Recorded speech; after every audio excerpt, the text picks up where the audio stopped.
కుకట్పల్లిలో సున్నం చెరువు, మైసమ్మ చెరువు ఆక్రమణలపై నోటీసులు ఇవ్వడంపై బీఆర్ఎస్ ఎమ్మెల్యే మాధవరం కృష్ణారావు ఆగ్రహం వ్యక్తం చేశారు. పేద ప్రజలు గత 50 ఏళ్లుగా రిజిస్ట్రేషన్ ల్యాండ్లో నివసిస్తుంటే ఇప్పుడు నోటీసులు ఇచ్చి బెదిరించడం పట్ల ఎమ్మెల్యే అసహనం వ్యక్తం చేశారు.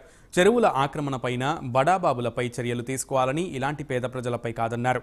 పేద ప్రజలకు ఇబ్బంది కలిగిస్తే సహించేది లేదని ఎమ్మెల్యే హెచ్చరించారు. పేద ప్రజలకు తను అండగా ఉంటానని ఎమ్మెల్యే మాధవరం కృష్ణారావు హామీ ఇచ్చారు.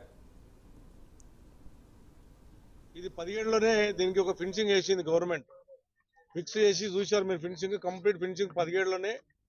ఆ రోజు మొత్తం చెరువు ఎట్లెట్లుందో దాంట్లోకి మళ్ళీ ఎంటర్ కాకుండా అంతా ఫినిషింగ్ వేయించినప్పుడు ఉన్నటువంటి స్థానిక కార్పొరేటర్ సభ్య గౌజున్ ఆధ్వర్యంలో వేశారు. నేను ఒకటే విజ్ఞప్తి చేస్తా ఉన్నాను గవర్నమెంట్కు, అదేవిధంగా హైడ్రా కమిషనర్ గారు.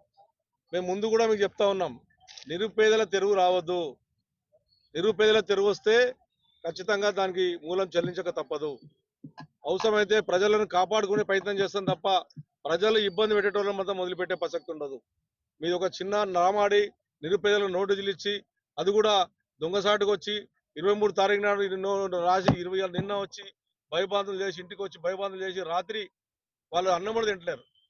ఎక్కడ పొద్దుగల 3 గంటలకు వచ్చి కొడతారని చెప్పి 3 గంటల నుంచే వాళ్ళు నిద్ర ఓడలేని పరిస్థితి. హైదరాబాద్ నగరాన్ని డెవలప్ చేసి ఆలోచన చేయండి తప్ప హైదరాబాద్ ప్రజల బీద ప్రజల దగ్గరికి పోదని చెప్పి నేను గవర్నమెంట్కి వేడుకుంటా ఉన్నాను, హెచ్చరిస్తా ఉన్నాను. ఇది